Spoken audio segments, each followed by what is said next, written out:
कुल मिलाकर 250 रुपए ही जमा हो पाए। भीवा, पात्र में एक बार और देख लो, हो सकता है कुछ पैसे हों जो बाहर निकलने से रह गए हों।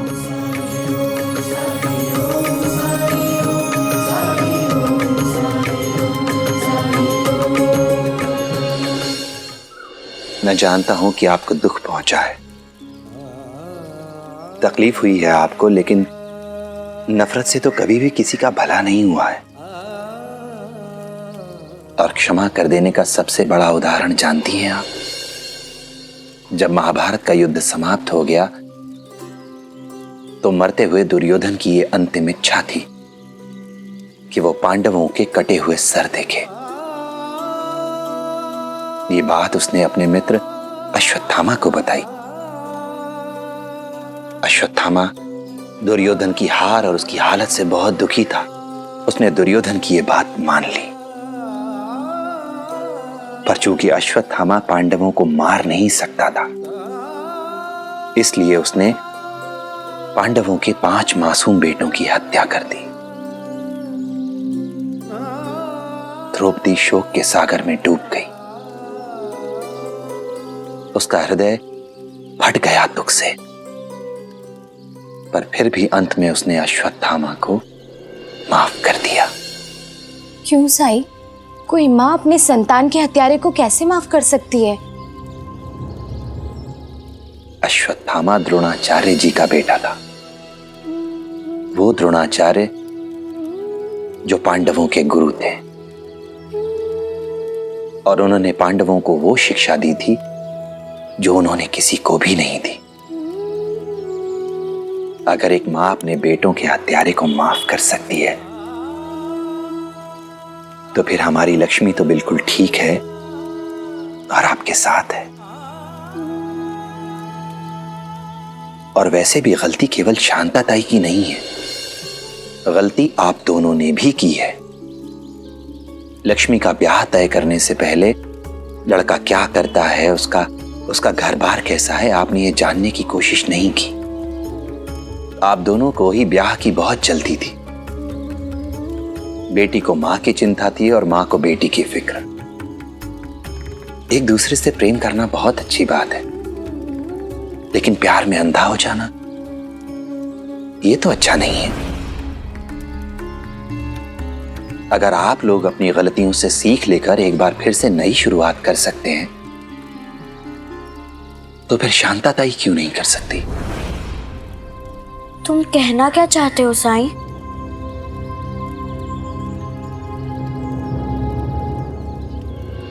माफ कर दो शांताताई को।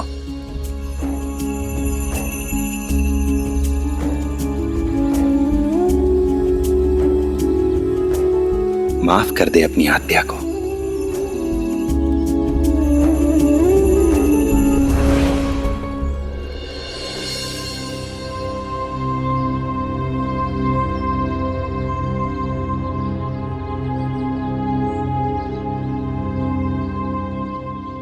मामी जी, आप केशव दादा को लेकर इतने परेशान क्यों है?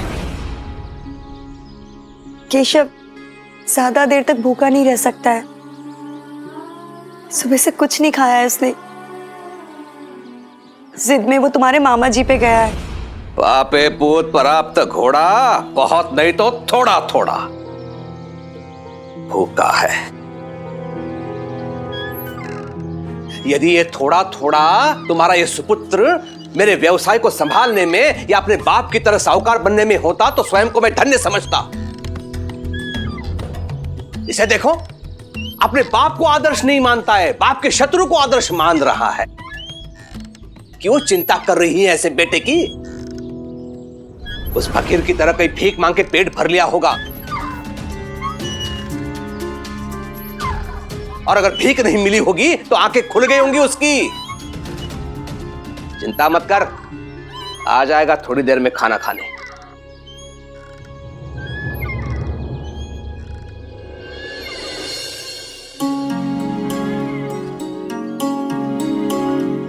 दादा आ गए।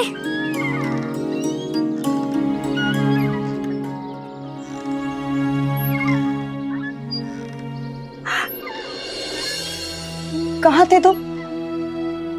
कब से तुम्हारी राह देख रही हूँ। सुबह से भूखे हो।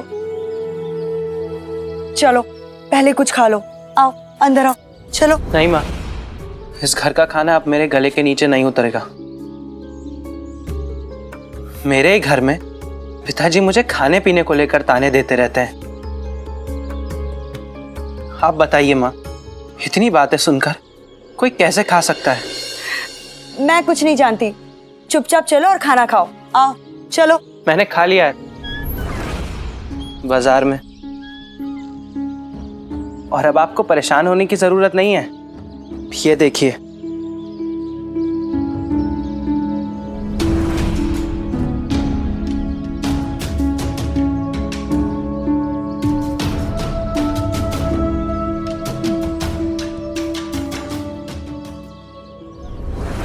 मैं केले लेकर आया हूं, इन्हीं रात में खाऊंगा। रात के लिए केले? किसके पेड़ से तोड़ के लाए हो ये केले? और यदि नहीं तोड़े हैं तो ये खरीदने के लिए पैसे कहां से आए तुम्हारे पास? और दोपहर का खाना वो किसके पैसे से खाया?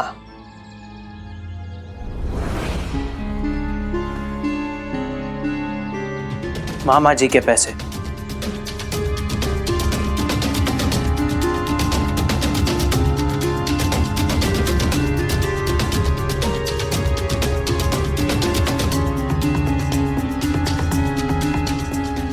जब मैं उनके यहां से वापस आ रहा था तो उन्होंने जबरदस्ती मेरे हाथ में थमा दिए।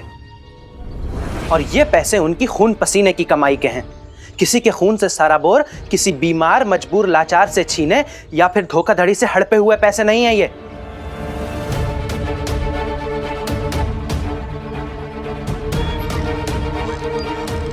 छोटे लोगों के साथ रहकर संस्कार भी भूल गया है तू। अपने पिता के साथ कैसे बात की जाती है इसका विस्मरण हो गया है तुम्हें। मैं भी देखना चाहता हूं केशव, मामा के परिश्रम की आय पे कितने दिन तक टिका रहता है तू।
माफ कीजिएगा, मुझे आने में थोड़ी देर हो गई। वो क्या है, मैं दोबारा उपली बेचने चली गई थी ताकि मैं कुछ और पैसे इकट्ठा कर सकूं।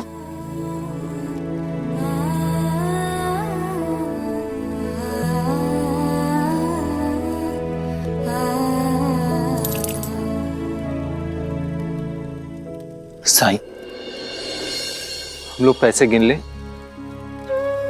सबने अपनी अपनी तरह से मदद की है, तो मैं भी कुछ देना चाहता हूं।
साईं, क्या सरकार ये कंकड़ स्वीकार करेंगी?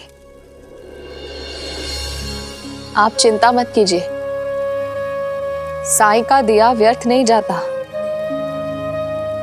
इसका आशीर्वाद है ये।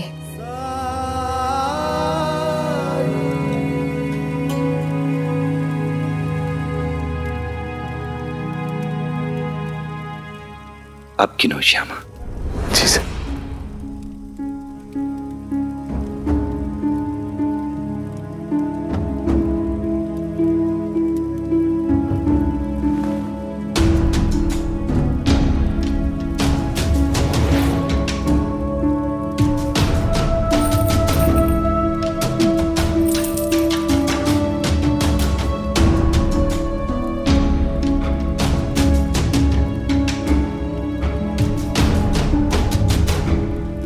₹10।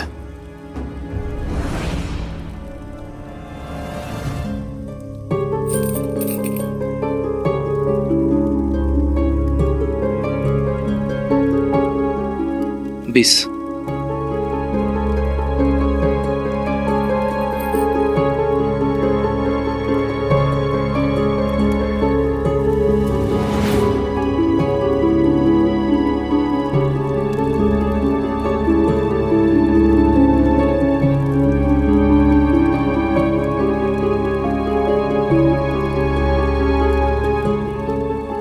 ये आखिरी के ₹5। मैं जोड़ के बताता हूं कितने हुए।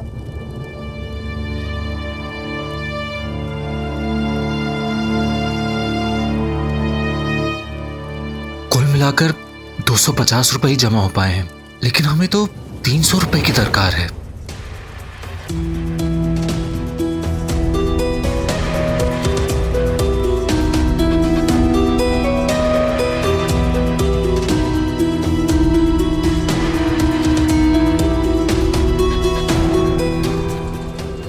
भीवा, पात्र में एक बार और देख लो, हो सकता है कुछ पैसे हों जो बाहर निकलने से रह गए हों।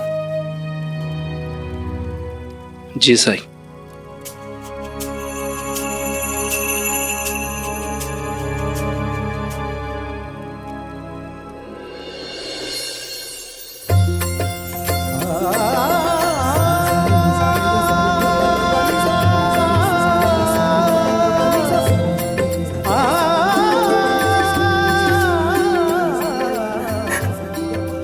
सब इधर देखिए, आइए।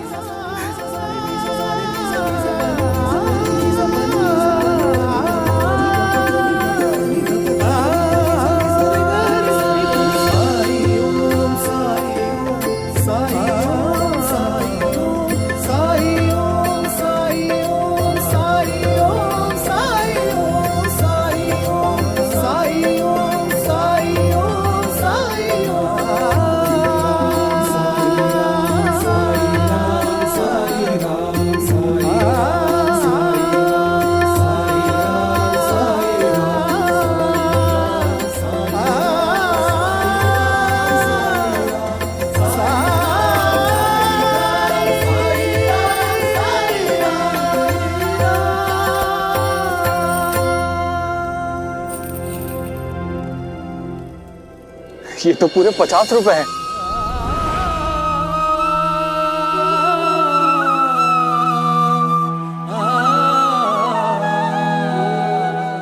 लेकिन ये कैसे संभव हो सकता है? मेरे साईं के लिए कुछ भी असंभव नहीं है।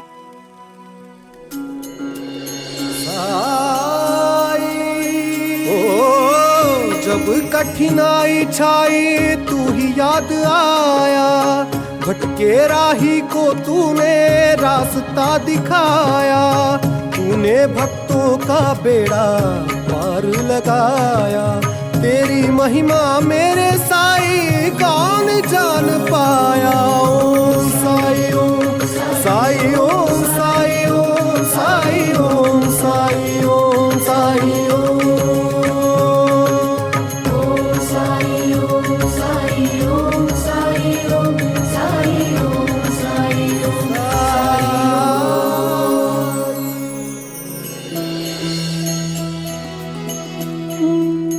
ये पैसे नहीं, ये प्रमाण है इस बात का कि हम जैसा बोते हैं वैसा ही काटते हैं हम।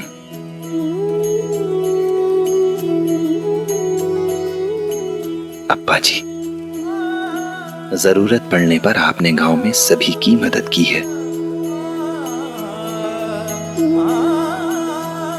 और देखिए आज इन सब ने मिलकर आपकी मदद की।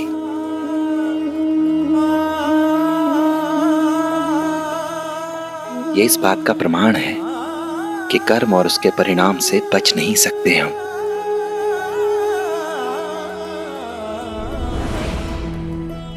मैं इसीलिए आप सबसे कहता हूं कि एक दूसरे की मदद करते रहना चाहिए।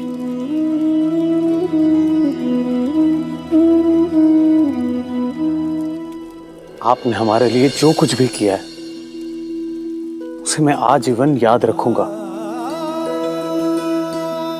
मैं तब तक चैन से नहीं रह पाऊंगा जब तक कि आपके ऋण के पैसे चुका ना दूं।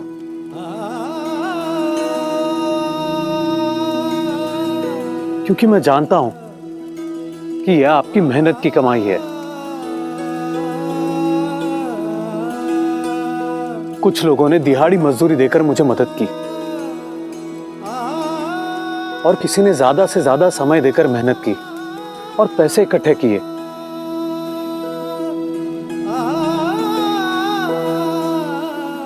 ताकि ज्यादा से ज्यादा पैसे इकट्ठा हो सके। अप्पा जी, आप कल सुबह ही कुलकर्णी सरकार के पास चले जाइएगा और उनके पैसे उन्हें वापस करके अपनी जमीन के कागज छुड़ा लाइएगा।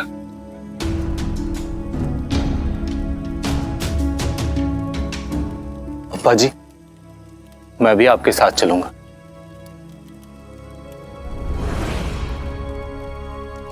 क्योंकि बात जब कुलकर्णी सरकार के यहां जाने की हो तो हमेशा आपके साथ कोई ना कोई साक्षी रहना जरूरी है।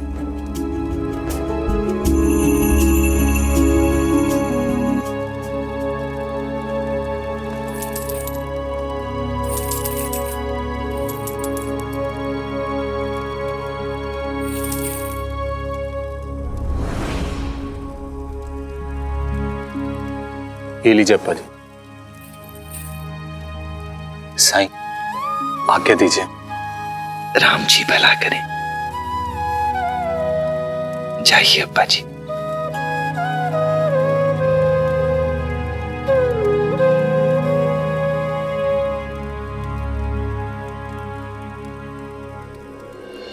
साईं, अब मेरी समझ में आ गया कि यहां आपको लोग इतना प्यार क्यों करते हैं।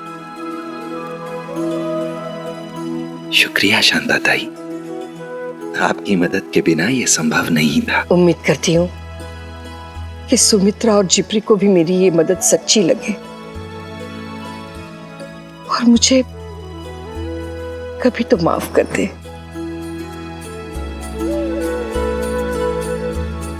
जैसा कि मैं हमेशा कहता हूं, श्रद्धा सबूरी।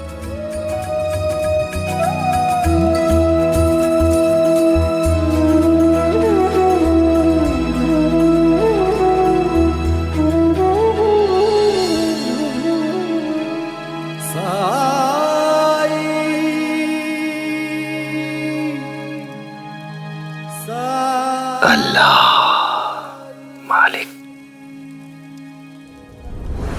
उन्होंने पैसे इकट्ठे कर लिए सरकार। सारे के सारे गांव वाले नमक हराम और एहसान फरामोश निकले। उन्होंने चंदा इकट्ठा करके पाटिल की मदद की। हाँ सरकार, पता नहीं उस पाखंडी ने क्या जादू किया गांव वालों पर।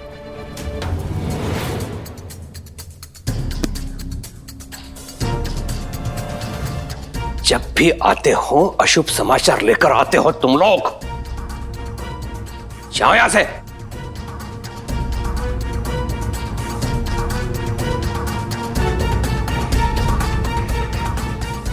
अर्थात पाटिल आ धमकेगा पैसे लेकर मेरी चौखट पे सुबह सुबह, लेकिन मैं उसे इतनी आसानी से जीतने नहीं दूंगा।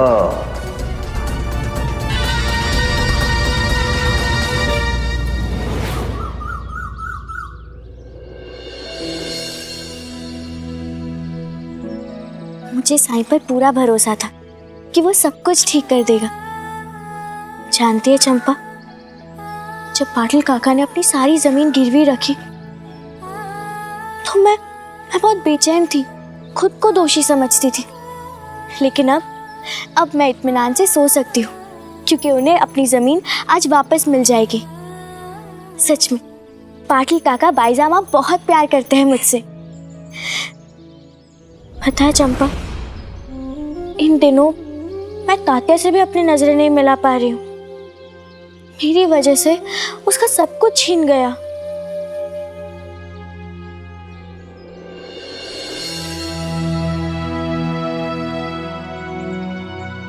चल। दर्द हो रहा, चला भी नहीं जा रहा। नालायक, बैलगाड़ी में बैठने से पहले जांच तो की होती बैल स्वस्थ है कि नहीं।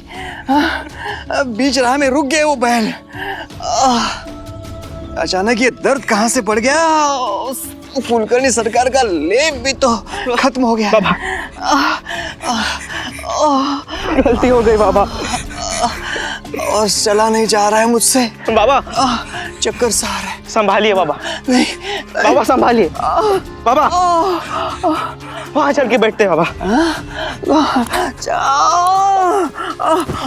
बाबा दर्द हो रहा है। ये तो वही परशुराम है जिसने जिप्री और उसके परिवार के साथ धोखा किया था।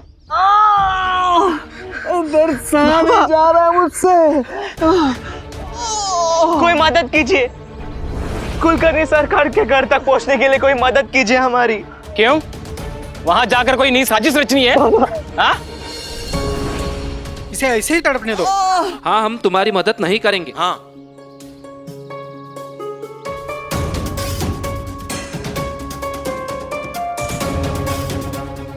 तुमने जो जिप्री के साथ जुल्म किया है उसी की सजा मिली है तुम्हें। बाबा, ये कैसी बातें कर रहे आप भेवा काका? यहाँ एक बीमार आदमी दर्द में तड़प रहा है, इनकी मदद करने के बजाय आप इन्हें शब्दों से ऐसे जख्म दे रहे। अगर साईं होते तो क्या ये ऐसे ही दर्द में भिलक रहे होते? साईं हर जरूरतमंद की, हर किसी की मदद करते, बिना देखे कि वो उनकी शुभचिंतक है या नहीं। क्या उनके साथ रह के हमने कुछ नहीं सीखा?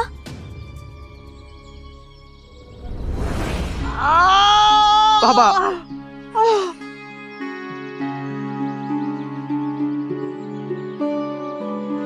इनका इलाज सिर्फ साईं कर सकते हैं। आप इन्हें साईं के पास ले चलिए, क्योंकि रूह हो या शरीर, साईं से बड़ा वैद्य कोई नहीं। मुझे किसी के भी पास ले चलो, लेकिन ले चलो, मुझसे अब ये दर्द सहा नहीं जा रहा। मेरी मदद कीजिए इन्हें साईं के पास ले जाने में।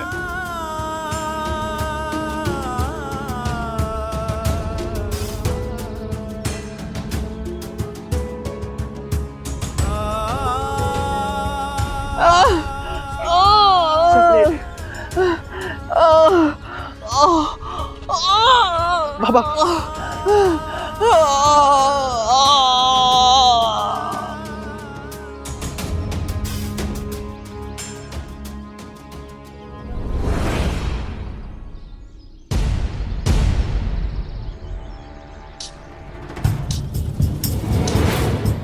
बंता जी, सरकार इतना शांति से कैसे बैठे हैं, ये जानते हुए भी कि अप्पा पाटिल ने 300 रुपए जुटा लिए हैं। अंता जी, ठहरे हुए पानी की गहराई को मापना हर किसी के वश की बात नहीं। सरकार चुप है तो चुप रहने में ही हमारी भलाई है। अगर मार खाने का मन हो तो पूछिए आप।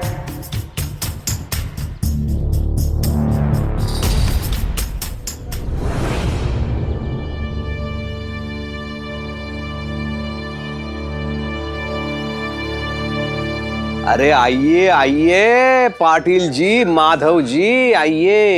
मैं अपनी जमीन छुड़ाने आया हूं। अरे ओम, ये तो बहुत अच्छी बात है।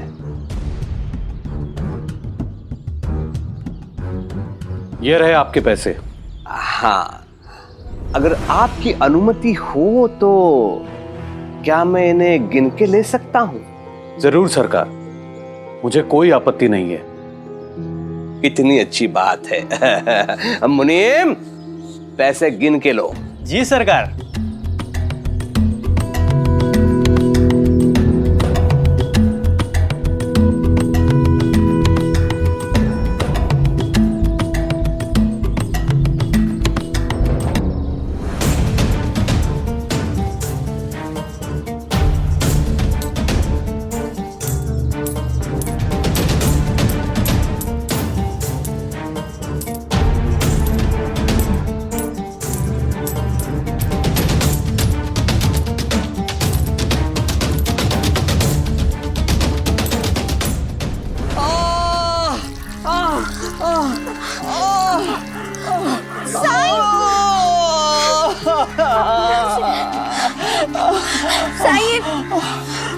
अंदर ले चलो।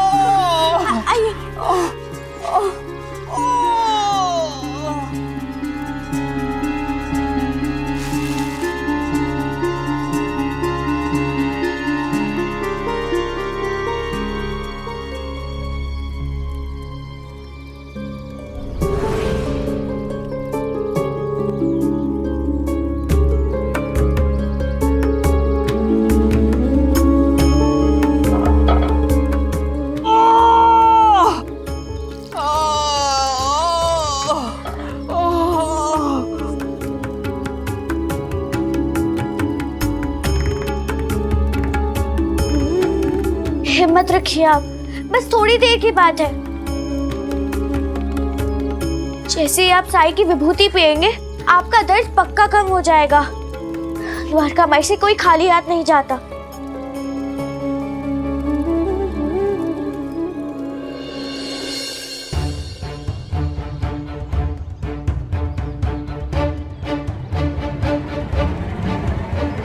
सरकार, पूरे नहीं है।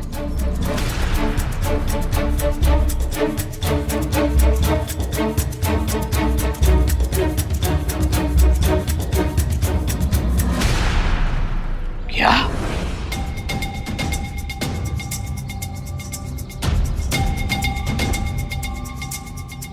ये कैसे संभव हो सकता है? कितने पैसे कम है? पैसे नहीं, रुपए कम है, वो भी पूरे 200 रुपए।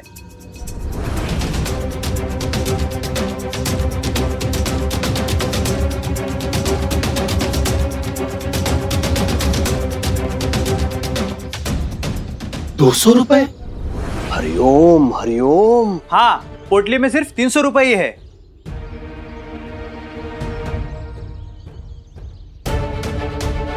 ये लो।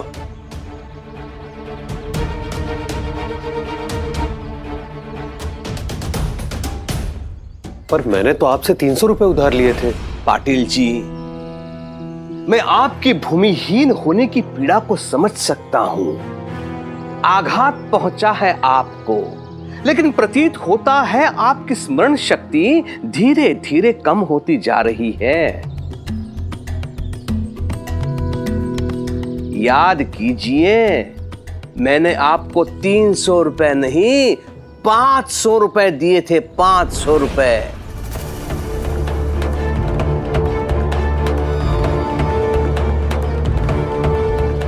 अब आप ही बता दीजिए, 50 एकड़ जमीन का मूल्य क्या केवल 300 रुपए हो सकता है?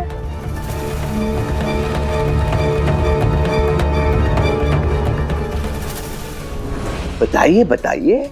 झूठ बोल रहे हैं आप। आपने मुझे 300 रुपए ही दिए थे, वो भी पूरे गांव वालों के सामने, चावड़ी में। सारे गांव वाले इसके साक्षी हैं। अरे हाँ हाँ, बात तो 300 रुपए की ही हुई थी, लेकिन याद कीजिए, जब हम हस्ताक्षर कर रहे थे दस्तावेज पे, तब 500 रुपए पर हम दोनों की सहमति हुई थी।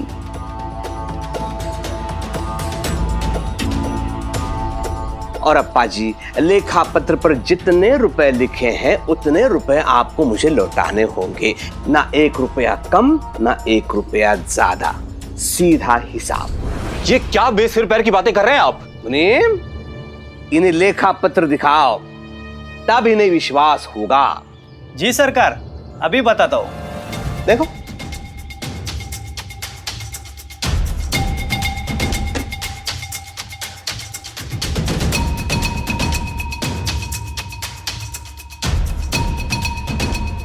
सरकार, दस्तावेज में तो 500 रुपए ही लिखे हैं।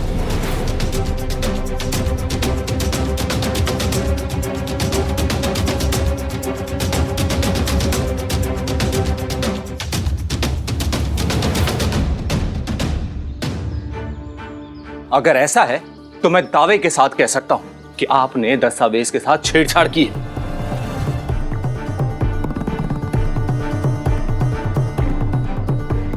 आपने छलकपट किया है हमारे साथ। 300 रुपए की जगह आपने उसे 500 रुपए बना दिया है।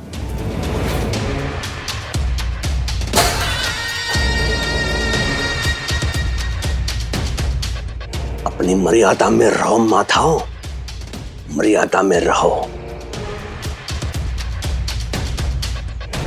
तुम्हारे मुंह से छल कपट की बातें शोभा नहीं देती।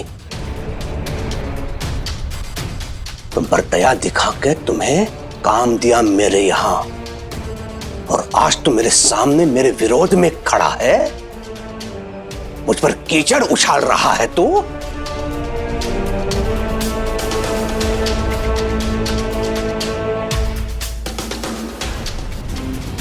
लीजिए पाटिल जी, आप खुद देख लीजिए, बताइए कहां हेरफेर की गई है। लीजिए।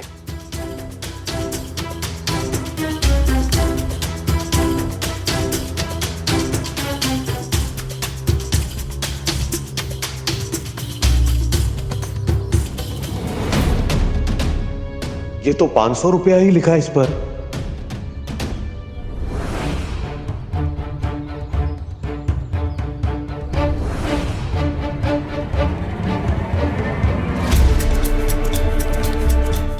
इस आदमी को देख रहे हो मुनीम, यह आदमी लेखापत्र में हेरफेर करने में, परिवर्तन करने में सक्षम है। अक्षरों को ऐसे बदल देगा चतुराई से कि किसी के पकड़ में नहीं आएगा कभी। लो,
कुलकर्णी सरकार, आप हमें दस्तावेज दिखाने से पहले खुद क्यों नहीं देख लेते कि आपने इसमें क्या किया है?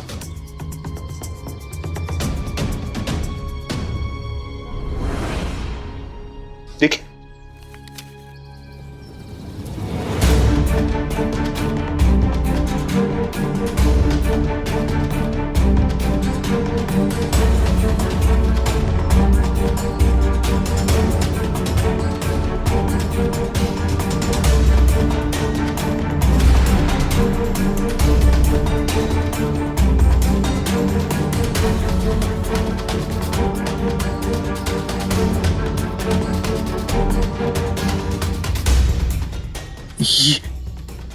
ये कैसे हो सकता है?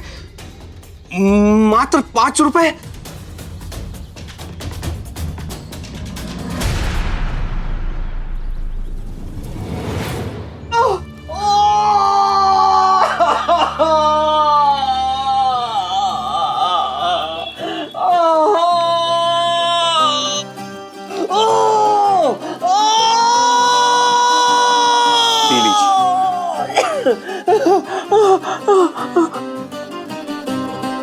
कोई भी राह कोई भी सफर उस तक पहुँचे हर एक डगर, राही को दिखाए राह गुजर, बस एक नजर तेरी एक नजर, रहम नजर साई, रहम नजर, रहम नजर साई, रहम नजर मेरे साई, मेरे साई, रहम नजर साई, रहम नजर, रहम नजर साई, रहम नजर मेरे साई, मेरे साई। कुलकर्णी सरकार, दस्तावेज पर आपके और पाटिल जी के दस्तखत भी तो हैं, और ये दस्तावेज तो आपके पास ही थे, और आपने ही कहा कि इसमें कोई गड़बड़ी नहीं हुई है, कोई छेड़छाड़ नहीं की गई, कोई हेराफेरी नहीं हुई।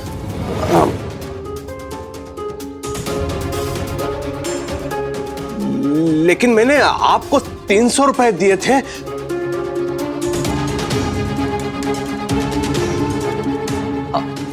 इसमें केवल 5 रुपए लिखे हैं, तो फिर 295 रुपए कौन देगा? लेकिन कुलकर्णी सरकार, अभी आपने थोड़ी देर पहले कहा कि लेखा पत्र में जितना लिखा है मुझे उतना ही पैसा चाहिए, ना उससे 1 रुपए अधिक, ना उससे 1 रुपए कम। सीधा हिसाब।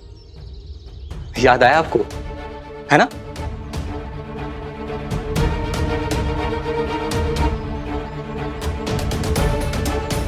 इसलिए सरकार, हम तो कागज की बात ही मानेंगे।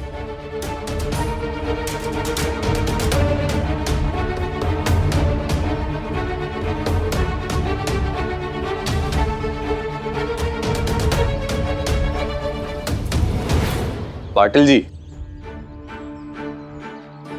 इन्हें 5 रुपए दे दीजिए।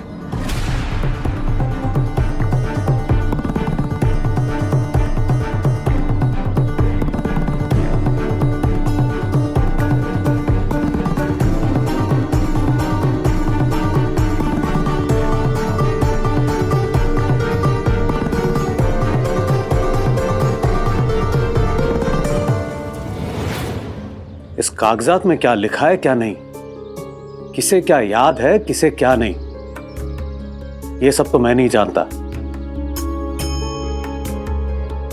मैं सिर्फ इतना ही जानता हूं कि जिप्री की मान सम्मान की रक्षा करने के लिए मैंने मेरी 50 एकड़ जमीन गिरवी रखी और कुलकर्णी सरकार से 300 रुपए उधार लिए, और वही रुपए मैंने परशुराम जी को जाकर दिए और जिप्री को आजाद किया और अपनी बेटी की लाज बचाई। और गांव वालों ने मेरी जमीन छुड़ाने के लिए, मुझे मदद करने के लिए पैसे इकट्ठा किए। और एक सच बात बताऊं आपको, मैं कभी भी किसी को धोखा नहीं दे सकता, क्योंकि साई ने हमें सिखाया है, सच के मार्ग पर चलने के लिए। इसलिए मैं आपको 300 रुपये ही लौटाऊंगा।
कुलकर्णी सरकार, हमारी जिंदगी में चाहे कितनी भी परेशानियां क्यों ना आ जाए, हमारे मन में विश्वास का दिया कहीं ना कहीं चलता ही रहता है कि हमें कुछ नहीं होगा, क्योंकि उस दिए की जो रोशनी है उसका नाम है साईं। और जिसके पास साईं है उन्हें किसी से डर नहीं लगता, किसी से भी नहीं।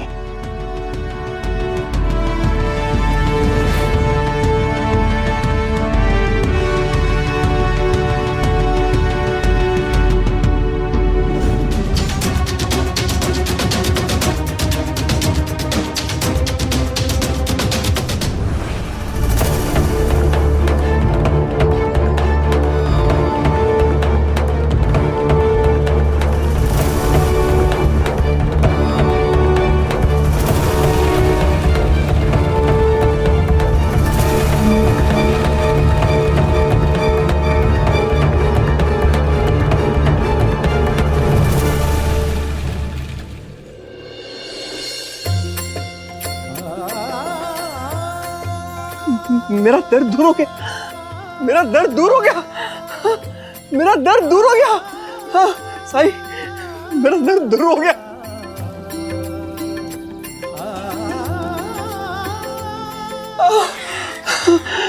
मेरा दर्द दूर हो गया। मैंने कहा था ना आपसे, द्वारका माई से कोई खाली हाथ नहीं जाता।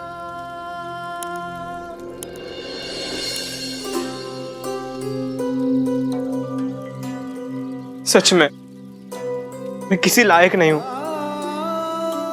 किसी काबिल नहीं हूं। एक यह लड़की है जिसके साथ बाबा ने अत्याचार किया, धोखा किया, और मैंने उनके योजना में उनका साथ दिया। और ये लड़की जिसने अपने साथ हुए अन्याय को भुलाकर बाबा के खिलाफ बोलने वाले लोगों को डांटा, हमारी मदद करने के लिए हमें यहां ले आई। और एक मैं हूं, दब्बू, मुंहचोर, सबसे नालायक।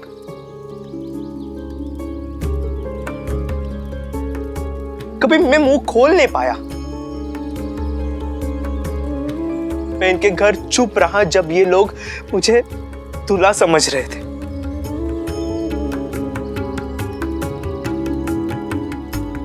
कुलकर्णी सरकार के सामने भी झूठ बोला। मुझे खुद से घृणा हो रही है। ठीक।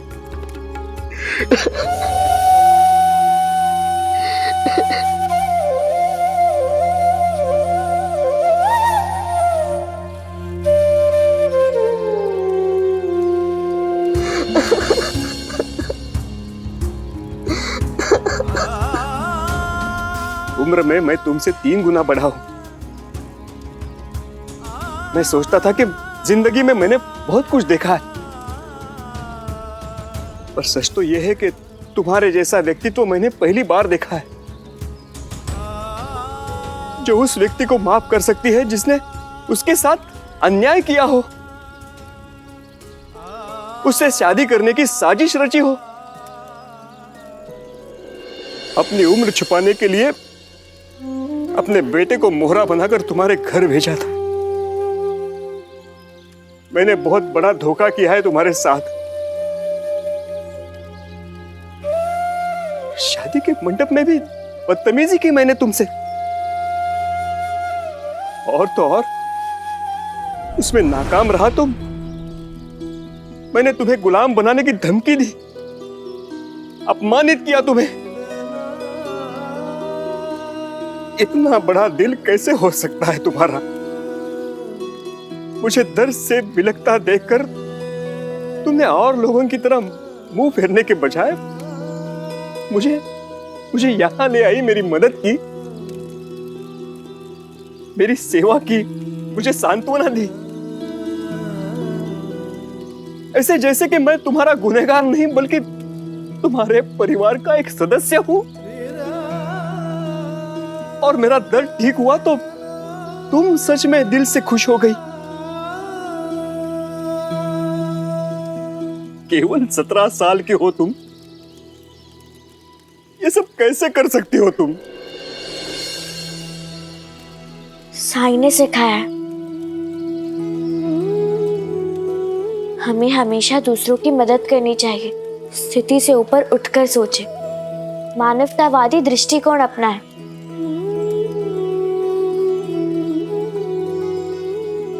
और मैंने वही किया। जानते हैं आप, जब आप पहली बार शिरडी में आए तो एक बुरे इरादे से, हमें नुकसान पहुंचाने के उद्देश्य से आए। उस वक्त मेरे लिए, मेरे परिवार के लिए, इस गांव के लिए आप एक दुश्मन से कम नहीं थे, ये सच है। लेकिन इस बार आप एक ऐसे इंसान के रूप में आए जो दर्द में तड़प रहा था, जिसे इलाज की फौरन जरूरत थी।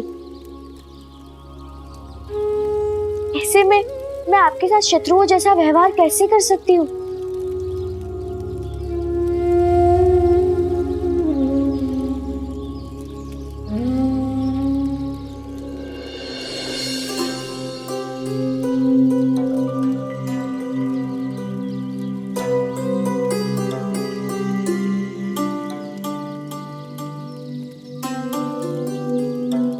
जिसने आजीवन किसी भी बात के लिए किसी से माफी नहीं मांगी हो, वो कैसे जान सकता है कि माफी कैसे मांगी जाती है? मैं तो ये भी नहीं जानता कि मैंने जो गलत किया है वो कैसे सही किया जा सकता है। बस इतना जरूर जानता हूं कि मेरे अंदर कोई अच्छाई नहीं है। आप सभी अच्छे हो, आप में अच्छाई है।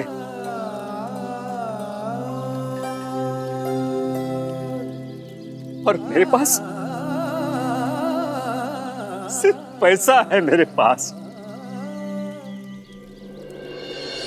मैं जानता हूं कि पाटिल जी को झिपरी की मान सम्मान की रक्षा के लिए उनकी सारी जमीन गिरवी रखनी पड़ी। और मैं ये भी जानता हूं कि आप सभी गांव वालों ने वो जमीन छुड़ाने के लिए चंदा जमा करके पैसा इकट्ठा कर लिया।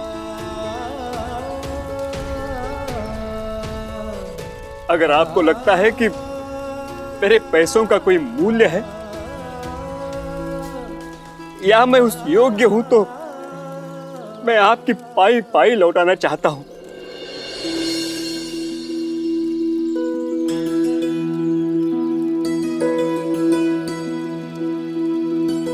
जो आप लोगों ने अप्पा की जमीन छुड़ाने के लिए दी थी।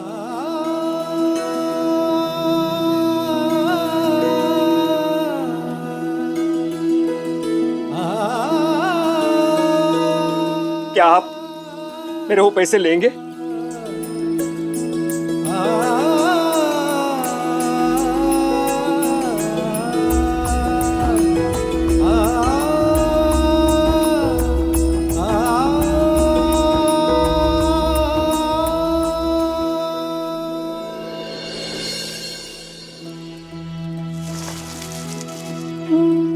मैं ये तो नहीं कहूंगा कि मुझे माफ कर देना, क्योंकि मैंने जो काम किया है वो माफ करने के लायक ही नहीं है।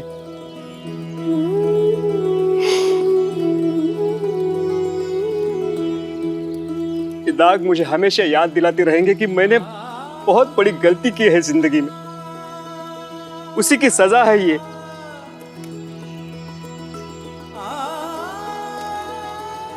मैं ये नहीं जानता कि मुझ में आशीर्वाद देने की शक्ति है भी या नहीं, क्योंकि मैंने जिंदगी में कभी किसी को आशीर्वाद दिया ही नहीं। कभी किसी के लिए मेरे अंदर से, मेरे हृदय से अच्छी भावना, अच्छे शब्द निकले ही नहीं आज तक। तुमने बड़ा उपकार किया है मुझ पर, मैं सदैव तुम्हारा ऋणी रहूंगा। ये ऋण कैसे चुका पाऊंगा मुझे पता नहीं, लेकिन एक बात मैं जरूर कहना चाहूंगा कि तुम आजीवन ऐसे ही रहना।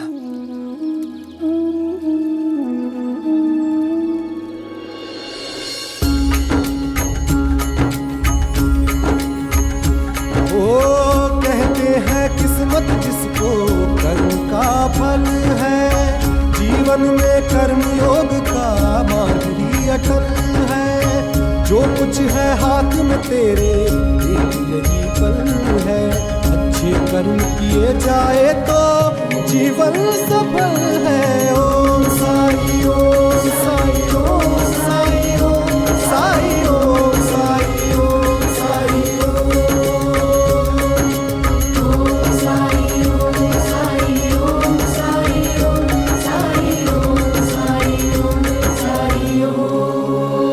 मेरा हाथ ठीक हो गया, मेरा हाथ ठीक हो गया, मेरा हाथ ठीक हो गया।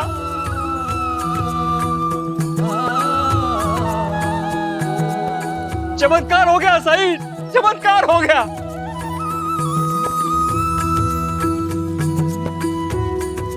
कोई चमत्कार नहीं हुआ है आपके साथ। आपके अंदर जो परिवर्तन आया है उसका परिणाम है ये। आप सच में बदल गए हैं। हृदय परिवर्तित हो गया है आपका। विभूति ने आपकी पीड़ा तो हर ली थी, लेकिन चोट के निशान मिटाने के लिए आपके मन का परिवर्तित होना जरूरी था।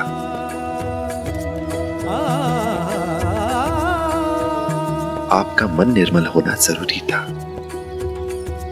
क्योंकि हमारा व्यक्तित्व हमारे चरित्र की परछाई होता है। हम जैसे अंदर से होते हैं वैसे ही बाहर से दिखाई देते हैं। जैसे ही आपने अपने हृदय में परिवर्तन किया, अपने विचारों में परिवर्तन किया, जैसे ही अपने अंदर सकारात्मक ऊर्जा का संचार किया, आपने अपनी अच्छाई को प्रकट किया हमारी लक्ष्मी के लिए, उसी क्षण आप बदल गए। आप में परिवर्तन आ गया, आप अच्छे हो गए और घाव के निशान मिट गए। और ढूंढी तुम।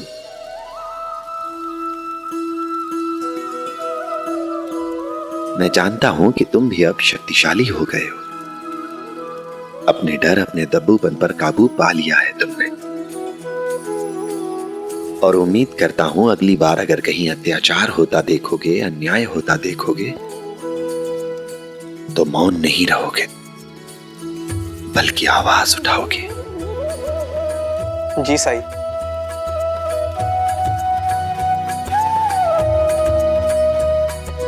शुक्रिया साईं। राम जी भला करे।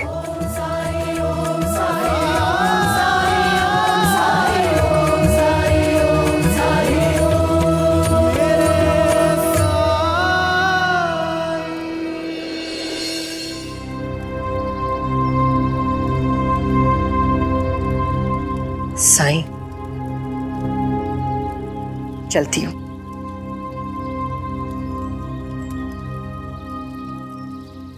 शांता आत्या, आज बहुत शुभ दिन है। सबके साथ कुछ ना कुछ अच्छा ही हो रहा है। हम आपको द्वारका माई से दुखी कैसे जाने दे सकते हैं?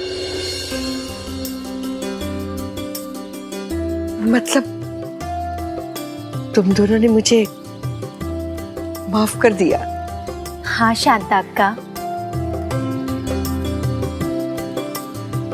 हम लोग तो आपको कब का माफ कर चुके हैं। और हाँ, ये भी स्वीकार करते हैं कि हम आप पे भरोसा नहीं कर पा रहे थे, लेकिन जब हमने देखा कि आप हमारी मदद के लिए गांव वालों से बात कर रहे हैं, भाग दौड़ कर रहे हैं, तो जो रहा सहा संदेह था वो भी नहीं रहा।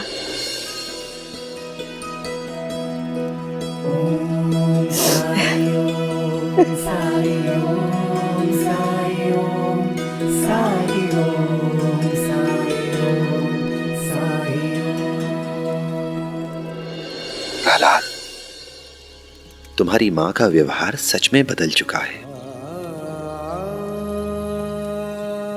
इसलिए तुम्हें भी पुरानी बातों को भुलाकर अब अपनी मां के साथ रहना चाहिए। इससे तुम्हारी पत्नी को भी आई का प्यार मिलेगा और तुम्हारी आने वाली संतान को भी आजी की ममता मिल पाएगी। तुम सबको अब साथ में ही रहना चाहिए।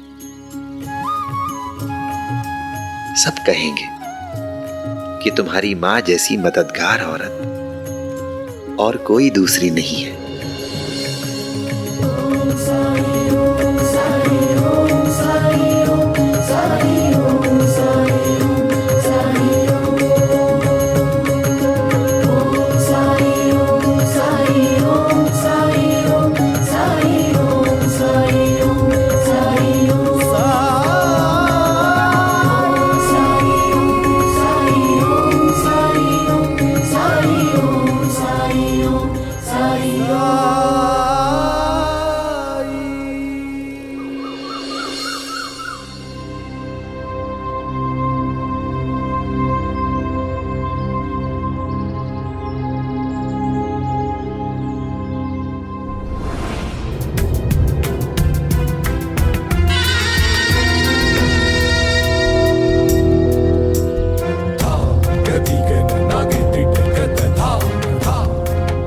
हरिओम।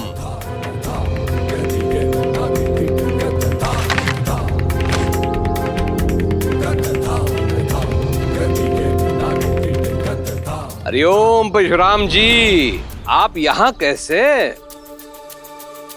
आपके लिए मैंने बढ़िया सा लेप तैयार करके रखा है। ए, जाओ लेके आओ। जी सरकार। रुकिए, मेरी चिंता के लिए बहुत बहुत शुक्रिया सरकार, लेकिन मुझे अब लेप की कोई जरूरत नहीं है। को जरूरत नहीं है, लेकिन आपके हाथ के घाव को तो है। लेप नहीं लगाएंगे तो हाथ ठीक कैसे होगा? वो तो ठीक हो गया सरकार। देखिए,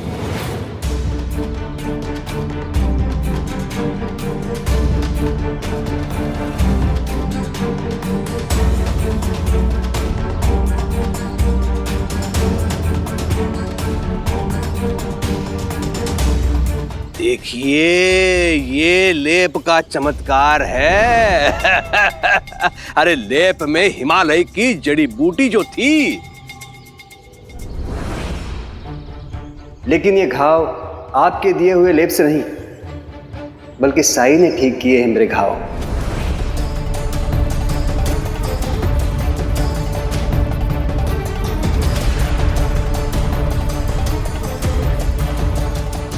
क्या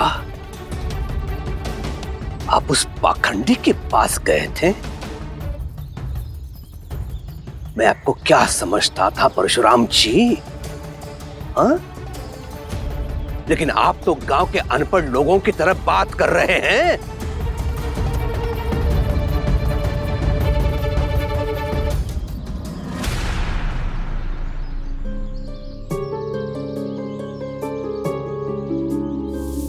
पीछे देखिए।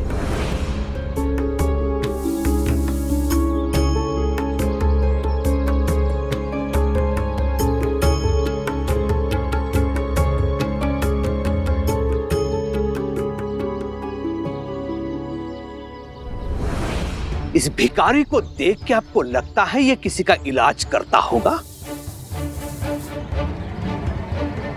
लेकिन यही इसकी खासियत है, यही इसका स्वभाव है। मैं लोगों को औषधि देके उनको ठीक करता हूं और ये अंत में जाकर बताता है कि मेरे चमत्कार की वजह से आप लोग ठीक हो गए हो।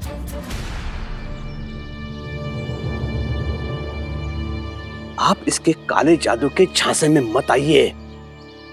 साई के बारे में आपकी गलत धारणा है सरकार। वो कोई काला जादू नहीं करते। मैं खुद साक्षी हूं उनकी दिव्य शक्ति का, उनकी महिमा का।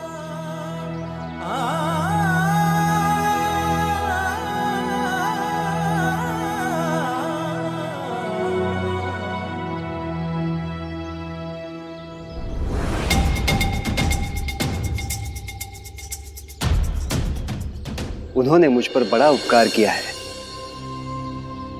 मैं आजीवन उनका आभारी रहूंगा, ऋणी रहूंगा। प्रतीत होता है उस साई से मिलकर आपके दिमाग का संतुलन थोड़ा बिगड़ गया है परशुराम जी। ये मत भूलिए, झिपरी और साई के षड्यंत्र से ही आपका हाथ जला था।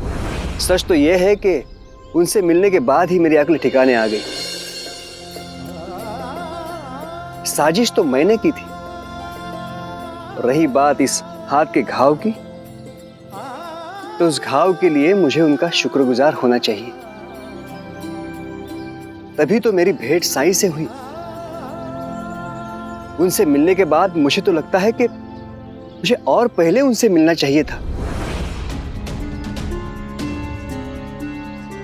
क्योंकि जीवन भर जो मैंने गलतियां की है वो करने से तो बच जाता। मेरे विचार में आपको भी साई के शरण में चले जाना चाहिए। बस परशुराम जी, अपना उपदेश अपने पास रखिए।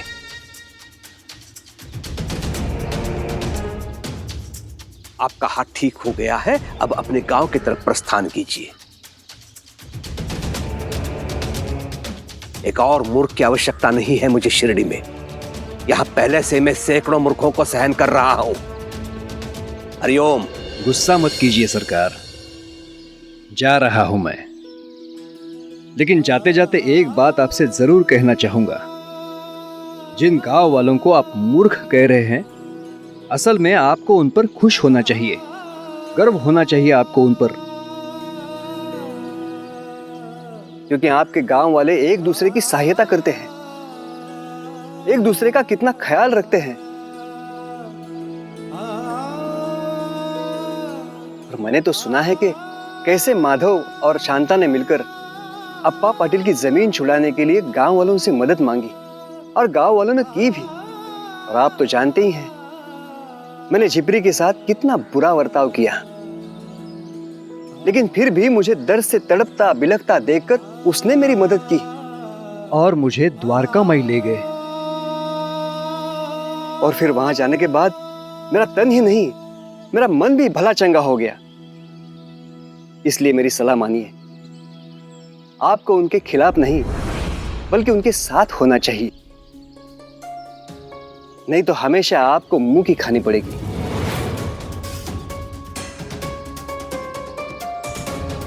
केवल हार ही होती रहेगी आपकी।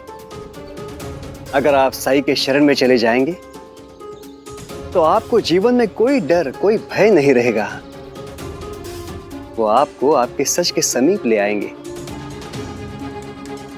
आपका जीवन सुधार देंगे वो। चलता हूं, धन्यवाद।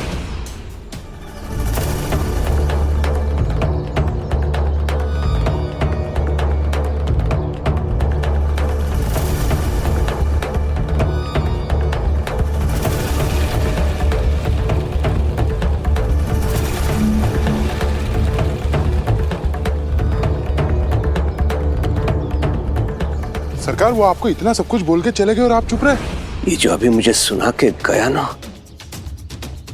इसकी जगह कोई और होता तो उसे छठी का दूध याद दिला देता। लेकिन सेठ परशुराम शक्तिशाली है और धनिक भी। इनसे उलझने का मतलब है अपने पांव पे कुल्हाड़ी मार लेना। परशुराम जी शक्तिशाली है, अमीर है, लेकिन बाकी लोग तो नहीं है ना सरकार। माधव को ही ले लीजिए, कैसे उसने उस दिन आपके साथ बदतमीजी से बात की थी। एक वही था जो पाटिल की जमीन बचाने के लिए घर घर जाकर पैसे मांगे थे। ऐसा लगता है कि माधव आपकी योजना को असफल करने के लिए ही आया है। कुलकर्णी सरकार, आप हमें दस्तावेज दिखाने से पहले खुद क्यों नहीं देख लेते कि आपने इसमें क्या किया है? अभी आपने थोड़ी देर पहले कहा कि लेखा पत्र में जितना लिखा है मुझे उतना ही पैसा चाहिए, ना उससे 1 रुपए अधिक, ना उससे 1 रुपए कम। पाटिल जी, इन्हें 5 रुपए दे दीजिए। क्या सरकार, फिर हार गए ना?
कुलकर्णी सरकार को अपनी जीत सबसे प्यारी है और तूने मुझसे मेरी जीत छीन ली। अब तो देख माधव, मैं तुझसे वो चीज छीनूंगा जो तुझे सबसे प्यारी होगी। हरिओम। बच्चों, आज हम पढ़ेंगे कि संज्ञा किसे कहते हैं।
सबक पढ़ते पढ़ते कभी कभी मन ऊब जाता है ना। दोबारा ऐसा कभी नहीं करूंगी अध्यापक जी। कोई बात नहीं, इसीलिए लगातार पढ़ने से अच्छा है कि कभी कभी हम बीच में समय निकालकर कुछ और कर ले, ताकि जब हम दोबारा किताबों के पास आए तो हमारा मन ताजा हो, फिर से किताबों में लगे। बैठ जाओ। तो बच्चों, आज हम लोग कुछ नया करेंगे, इसलिए आज तुम लोग मुझे बताओगे कि तुम्हारा लक्ष्य क्या है। बड़े होकर तुम लोग बनना क्या चाहते हो, बताओ। मुझे चित्रकारी अच्छी लगती है, इसलिए मुझे चित्रकार बनना है। और मैं चुटकुले बहुत अच्छा सुनाती हूँ। मेरे चुटकुले सुनने के बाद सब लोग बहुत हंसते हैं। सुनने वाले को खूब मजा आता है। लेकिन मुझे ये नहीं पता कि चित्र बनाना अच्छा काम है या नहीं, या फिर समय की बर्बादी। इतना सुंदर चित्र कभी बेकार नहीं हो सकता, और ना ही इसे समय की बर्बादी कहते हैं। इसीलिए मैं हमेशा कहता हूं, जो भी करो दिल से करो और लगातार अभ्यास करते रहो। अब तुम बताओ उद्धव। मैं किसान बनना चाहता हूँ। उद्धव, तुम्हें तो अपने पिताजी की तरह अध्यापक बनना चाहिए, फिर किसान क्यों? क्योंकि मेरा पढ़ाई में मन नहीं लगता, तो फिर किसान ही तो बनना पड़ेगा ना। और तुम्हें किसने कहा कि किसानों को पढ़ने की जरूरत नहीं होती? तुम बताओ निराली। मैं वैद्य बनना चाहती हूँ। मैं बीमार लोगों की मदद करना चाहती हूँ। शाबाश। मैं हलवाई बनना चाहता हूँ क्योंकि मुझे मिठाई बहुत पसंद है। और तुम्हारा सपना क्या है श्यामा?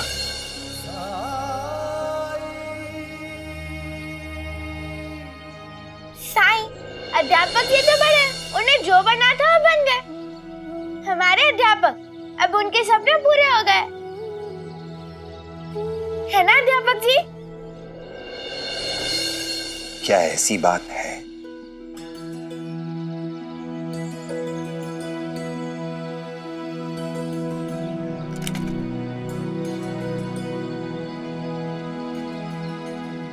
एक तरह से हाँ साईं, क्योंकि मैं हमेशा से पढ़ाना चाहता था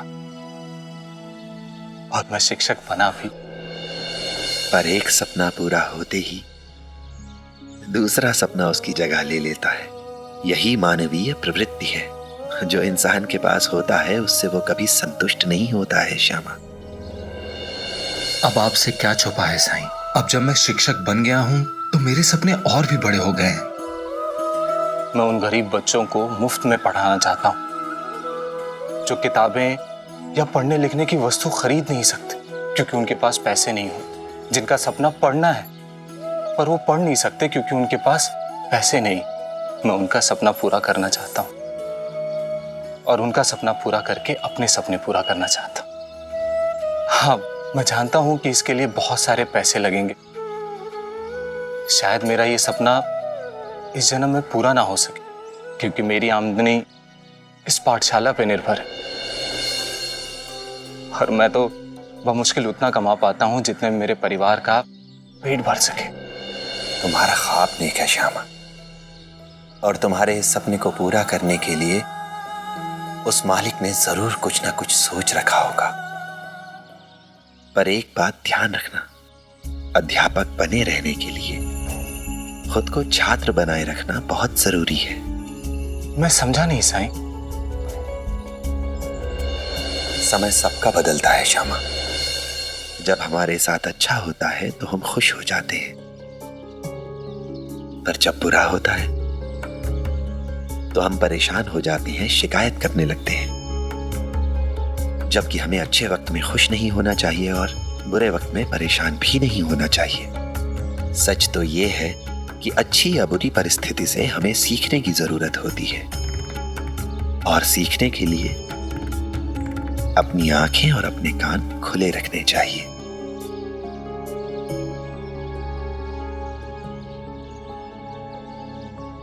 हमेशा सीखते रहना चाहिए।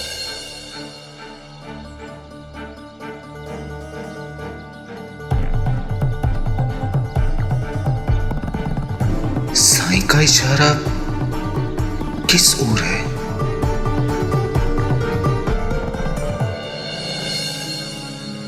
मन में साई के क्या है कौन जान पाए। ओम साई ओम साई ओम साई ओम साई ओम साई ओम साई ओम।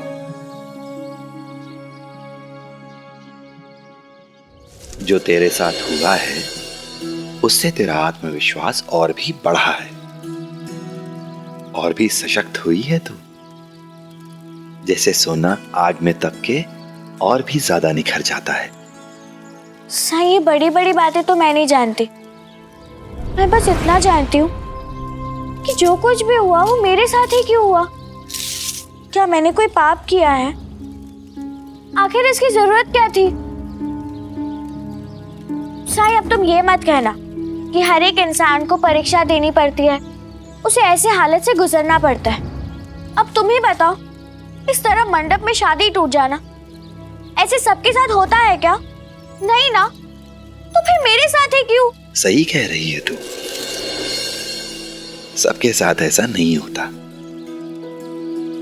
पर तेरे साथ हुआ है। जानती है क्यों? क्योंकि तू सबके जैसी नहीं है, खास है, विशेष है तू। भगवान हमें कष्ट देता जरूर है, लेकिन वो हमें उतना ही दुख देता है जिनकी परीक्षा देकर हम आगे बढ़ सके और बेहतर हो सके। हम उतना ही बोझ डालता है हम पर, उतना ही दुख देता है हमें। लेकिन साई, इससे मुझे क्या हासिल हुआ?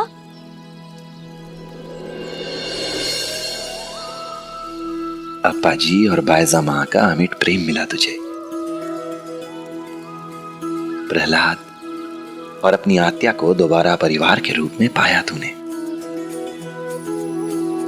न केवल परशुराम जी और ढोंडी, बल्कि उनके साथ जुड़े और लोगों के जीवन को भी बेहतर बनाने में एक महत्वपूर्ण भूमिका अदा की है तूने। अब तो खुद ही सोच, केवल तेरे कष्ट सह लेने से कितने लोगों का जीवन बेहतर हुआ है। हाँ साई, तुम सही कह रहे हो। हम भी कितने मूर्ख होते हैं ना, इतनी बड़ी बात, लेकिन हम देख ही नहीं पाते। ये सुनने के बाद कि मेरे वजह से कितने लोगों की जिंदगी बदली और बदलेगी, मेरे मन में कोई दुख नहीं, कोई प्रश्न नहीं। शाबाश। साई, जा। जाती हूँ।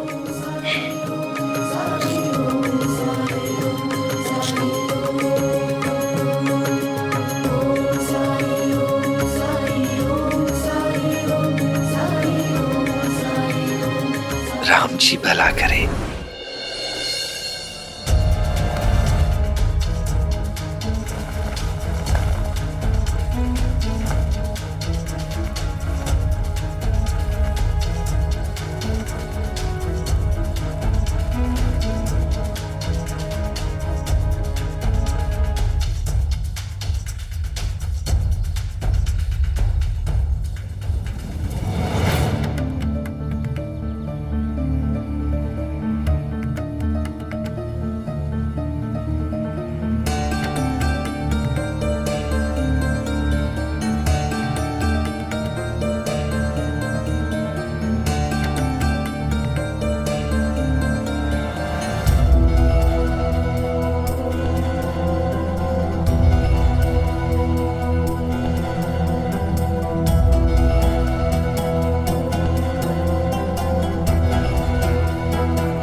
इधर आई, इधर आई, इधर।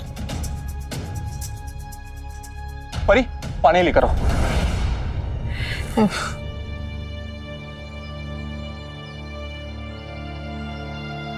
ये लीजिए। पी लीजिए, पानी पी लीजिए।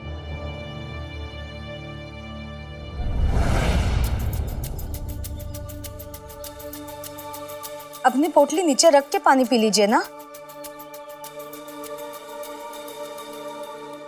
पोटली से मुझे कुछ परेशानी नहीं।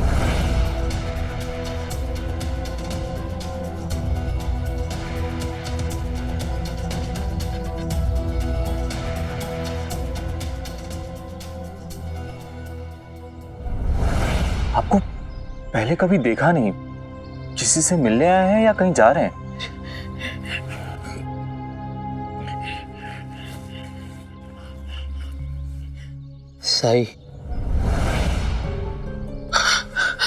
साई से मिलने आया हूँ। रास्ते में मेरे बैलगाड़ी के दुर्रे टूट गए, इसलिए यहाँ तक पैदल चल के आया हूँ।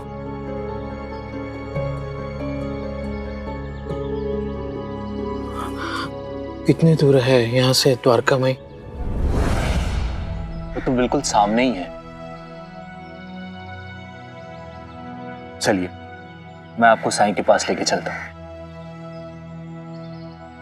बच्चों, तुम लोग पढ़ाई करो, मैं अभी आता हूँ। चलिए, आइए, ध्यान से, समझ कर, आइए। साफ साफ कहो कि तुम करना क्या चाहते हो। कोई दूसरा व्यापार करने की क्या जरूरत है तात्या? अच्छे खासे खेत है हमारे, और अब तो सरकार से जमीन भी छूट गई है।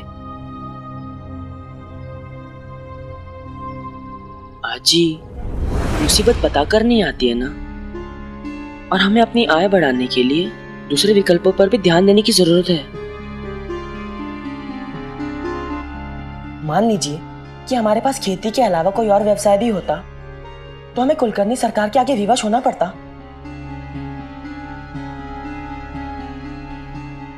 तुम्हारी बात भी ठीक है, पर व्यापार के बारे में हम जानते ही क्या है। पर हम तो ठहरे किसान, यही हमारा पुश्तैनी पेशा है, व्यवसाय है। इसके अलावा हम ऐसा कौन सा व्यापार कर सकते हैं जिसमें हम सफल हो? तात्या, ये मत समझना कि हम तुम्हारा साथ नहीं दे रहे हैं। हम तो बस यही सोच रहे हैं कि जिस व्यापार के बारे में हम कुछ जानते ही नहीं हैं, उसमें ऐसे अचानक से प्रवेश करना हो सकता है कि हमारे लिए ठीक ना हो। काकी, तात्या है।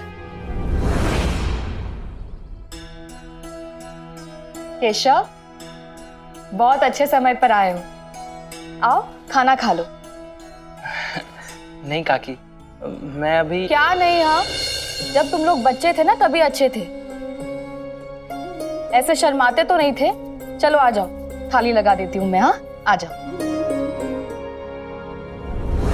तात्या से मिलने आया था, लेकिन अच्छा ही हुआ कि काकी ने खाने के लिए पूछा। कई दिनों से घर का अच्छा खाना नहीं खाया है।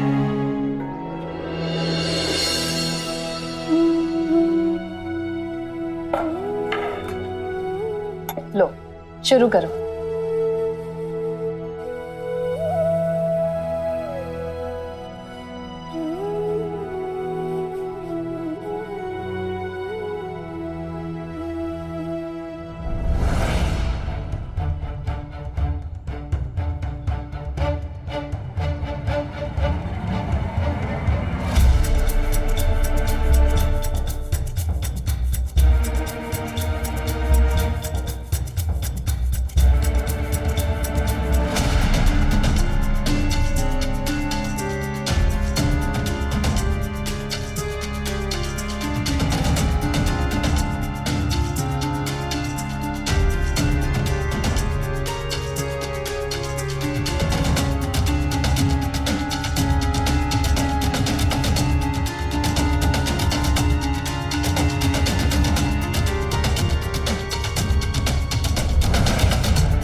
ये केशव इतनी हड़बड़ी में क्यों खा रहा है?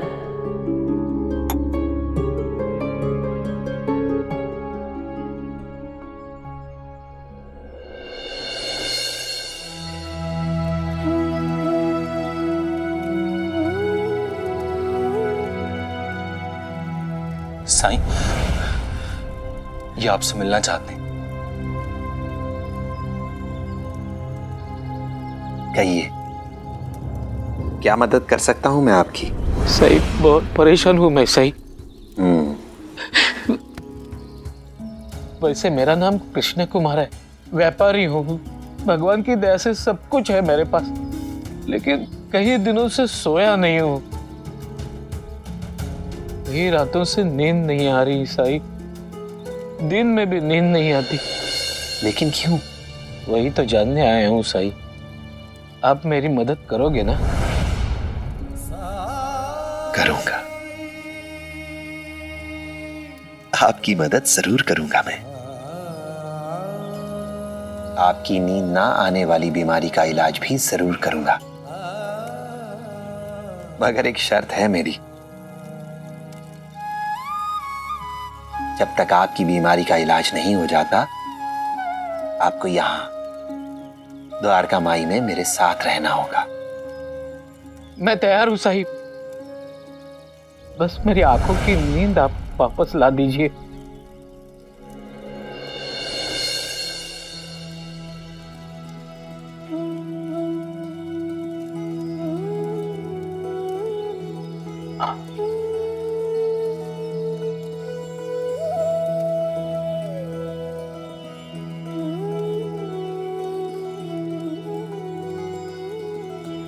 तो आइए मेरे साथ।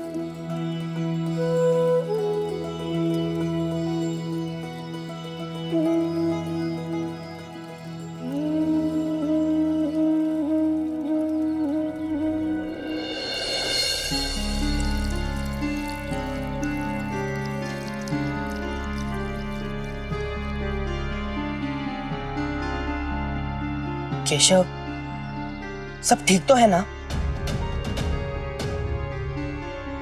देखो हम दोस्त हैं। तुम्हारे मन में कुछ भी बात है तो तुम बेझिझक बता सकते हो।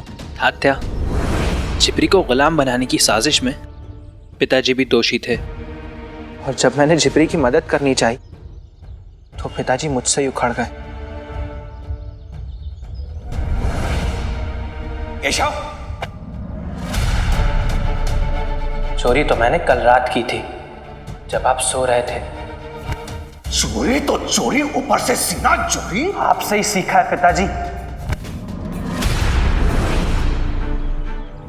उसके विचार में मैंने जो पैसे कमाए हैं वो गोरख धंधे से कमाए हैं, परिश्रम से नहीं। और वैसे भी आज घर में काली दाल बनी है। काले धंधे की काली दाल इसके गले से नहीं उतरेगी। मैं भी देखना चाहता हूं केशव,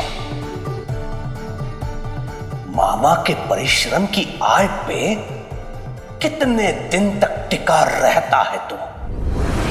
अब तो हालत यह है कि कुछ दिनों में पैसे भी खत्म हो जाएंगे।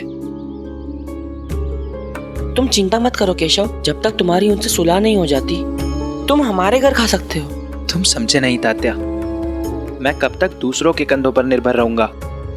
मुझे अपने पैरों पर खड़ा होना पड़ेगा, नहीं तो पिताजी के ये ताने रुकने नहीं वाले।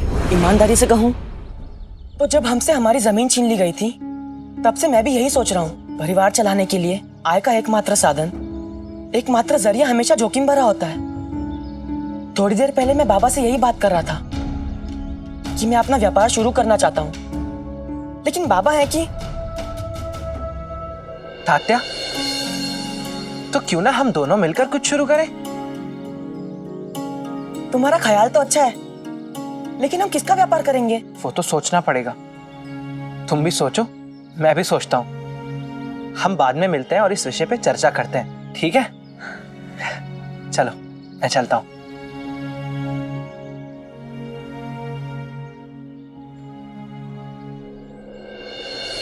आइए आइए आइए आइए आइए आइए। ये है शिरडी का एकमात्र विद्यालय और ये है शिरडी के एकमात्र अध्यापक जी।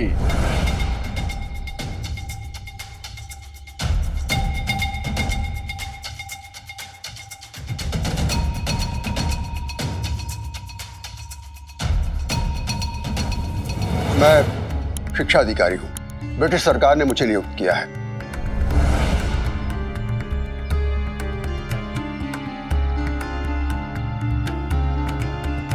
ब्रिटिश सरकार आने वाली पीढ़ी की शिक्षा को लेकर बहुत ही गंभीर है। इसीलिए सरकार ने विद्यालय चलाने के लिए कुछ नियम, कुछ कायदे बनाए हैं, कुछ मानदंड निर्धारित किए हैं जिनका पालन करना सभी के लिए अनिवार्य है। और मैं उन्हीं मानदंडों की जांच के लिए यहां पर आया हूं।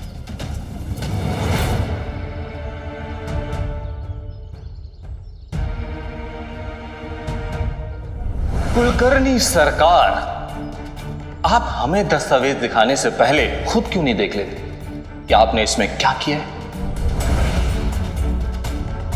अभी आपने थोड़ी देर पहले कहा कि लेखा पत्र में जितना लिखा है मुझे उतना ही पैसा चाहिए, ना उससे 1 रुपए अधिक, ना उससे 1 रुपए कम। बहुत बोल रहा था ना तू माधव, अब दे जवाब मेरी चाल का।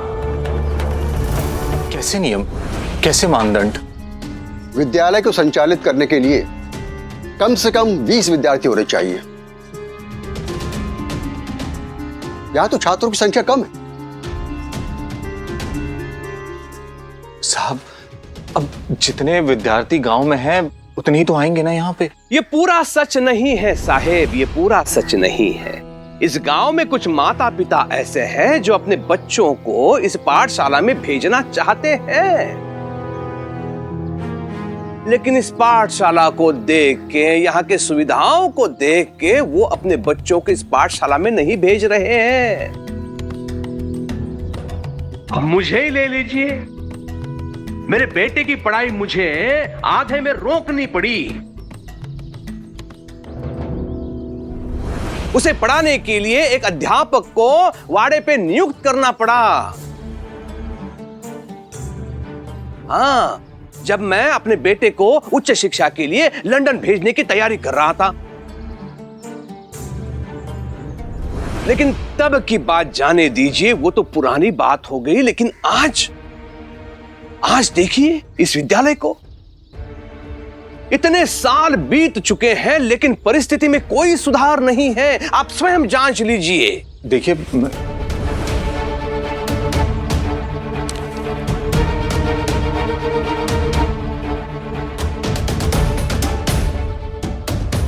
तुम्हें जितना बोलना था मेरे सामने बोल चुके माधव।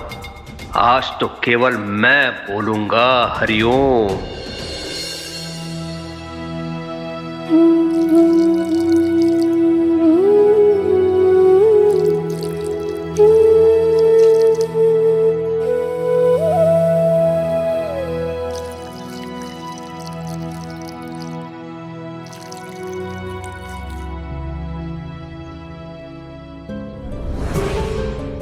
इन कामों का नींद आने से क्या संबंध?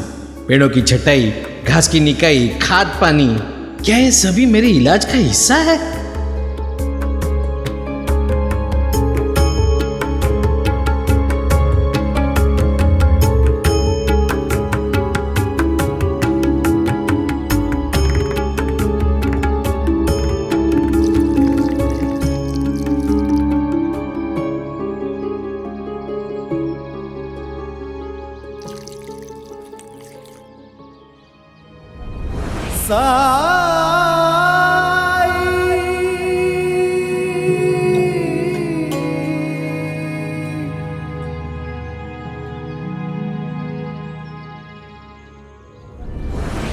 बच्चों, क्या तुम लोग इस पुस्तक से पढ़ते हो? हाँ।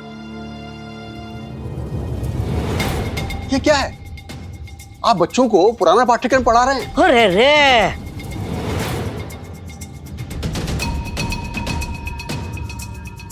आजकल तो हर विद्यालय में नया पाठ्यक्रम आ गया है, और इस पुराने पाठ्यक्रम से बच्चे क्या सीखेंगे? देखिए, नई पुस्तक। हरिओम हरिओम। अब ये मत कहना अध्यापक जी कि पैसों की कमी थी, और अगर थी भी तो आप मेरे पास आते, मैं पैसे दान में दे देता इस विद्यालय के लिए।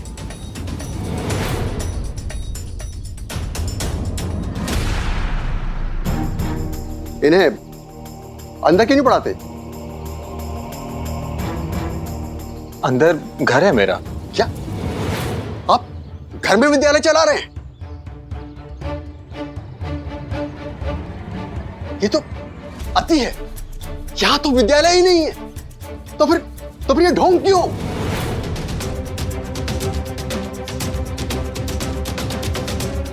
पाठशाला कोई परचून की दुकान नहीं है कि घर के एक हिस्से में चला ली। ये ब्रिटिश सरकार के नियम के विरुद्ध है। साहब देखिए, मेरे पास कोई दूसरी जगह नहीं है जहां मैं बच्चों को पढ़ा सकूं, और विद्यार्थियों के माता पिता की अनुमति के बाद ही मैं इन्हें यहां पढ़ा रहा हूं। हरिओम हरिओम अध्यापक जी, माता पिता की नहीं, ब्रिटिश सरकार की अनुमति चाहिए होती है विद्यालय को चलाने हेतु। क्या आपके पास ब्रिटिश सरकार की लिखित अनुमति है?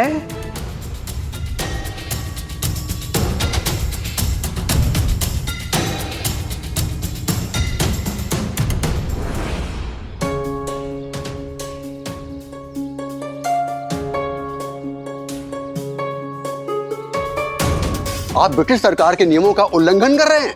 बच्चों को पढ़ाने में नियमों का उल्लंघन कैसे हो सकता है? ब्रिटिश सरकार की नजरों में तो आप बच्चों के भविष्य के साथ खिलवाड़ कर रहे हैं। अध्यापक जी सुनिए, इनके कहने का तात्पर्य ये है कि आप पाठ्यक्रम के अनुसार नहीं, अपनी इच्छा के अनुसार जो चाहे वो सिखा रहे हैं, और आप उसके लिए पैसे भी ले रहे हैं जिसका कोई आधार नहीं है। फिर आपकी दी हुई शिक्षा की कोई व्यावहारिकता नहीं है अध्यापक जी। आप समझ रहे हैं ना?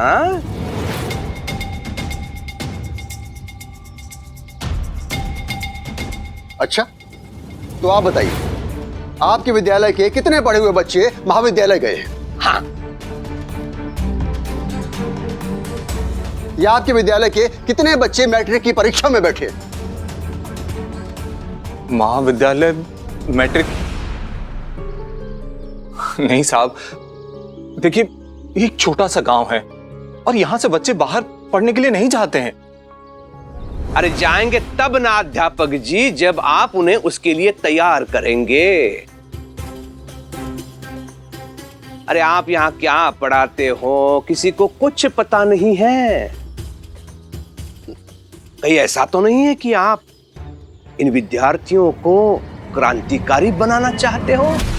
पहले ही बहुत क्रांतिकारी हैं, मुझे और नहीं चाहिए।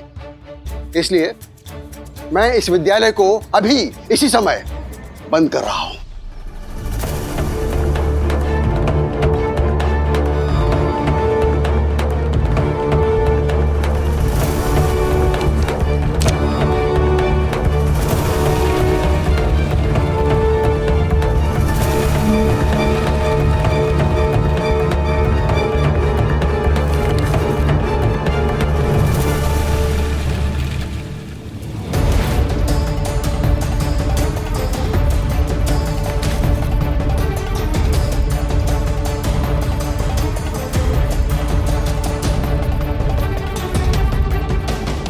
और सुनिए, इस विद्यालय को दोबारा खोलने का प्रयास मत कीजिए।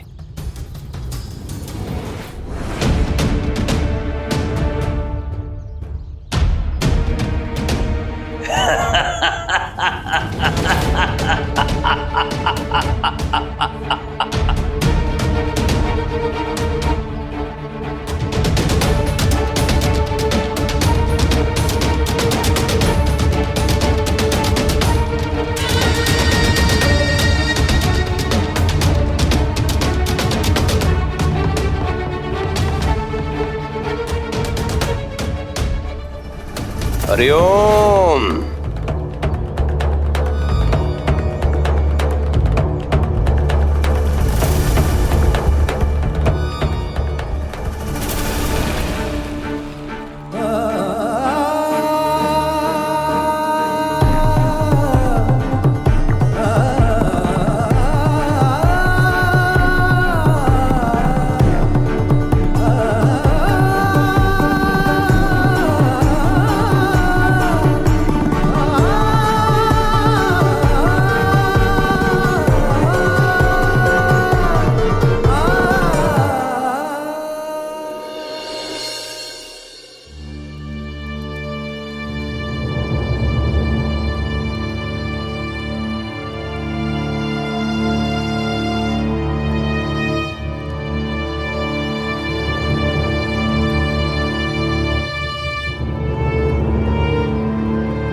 प्रणाम साईं। राम जी भला करे।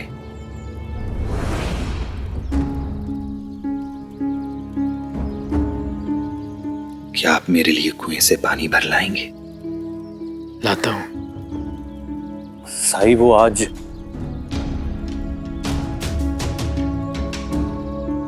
पानी भर के लेके आना और मेरी नींद ना आना, इससे मेरी बीमारी ठीक हो सकती है।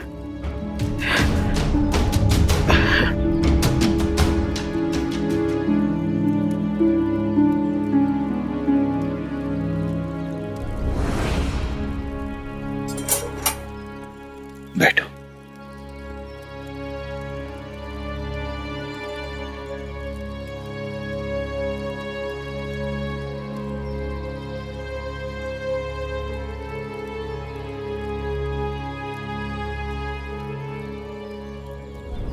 साई वो आज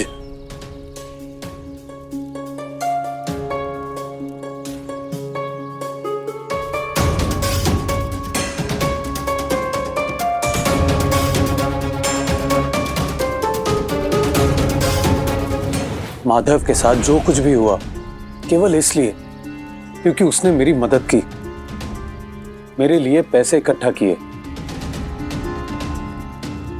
और सरकार चाहकर भी मेरी जमीन हड़प नहीं पाए और बौखलाहट में आकर माधव की पाठशाला बंद करवा दी,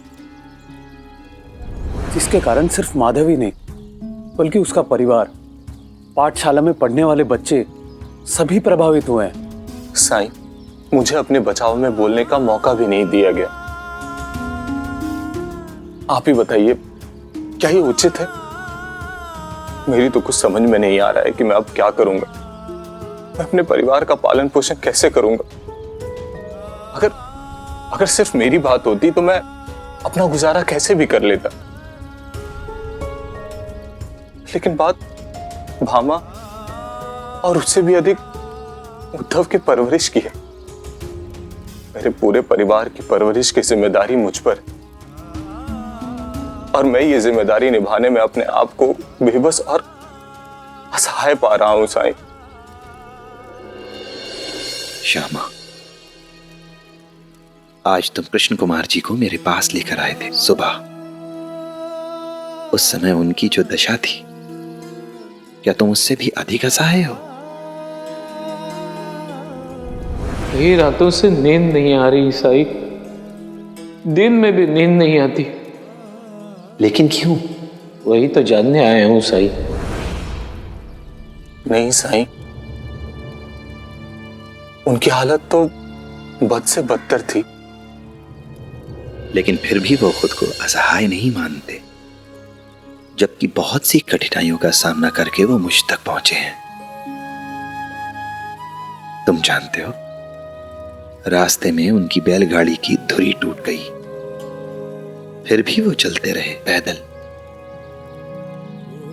हालात बदतर थे, खुद का होश नहीं था, लेकिन उनके मन में मदद मिलने की चाह थी और इसलिए वो खुद की मदद करते रहे। तुम समझ रहे हो ना मैं क्या कह रहा हूं? नहीं साईं। बेबसी, लाचारी, ये सब मन की स्थिति है, एक सोच है, एक धारणा है। अगर तुम सोचते हो कि तुम लाचार हो, बेबस हो, तो तुम हो, और अगर तुम सोचते हो कि तुम लाचार बेबस नहीं हो, तो फिर तुम नहीं हो।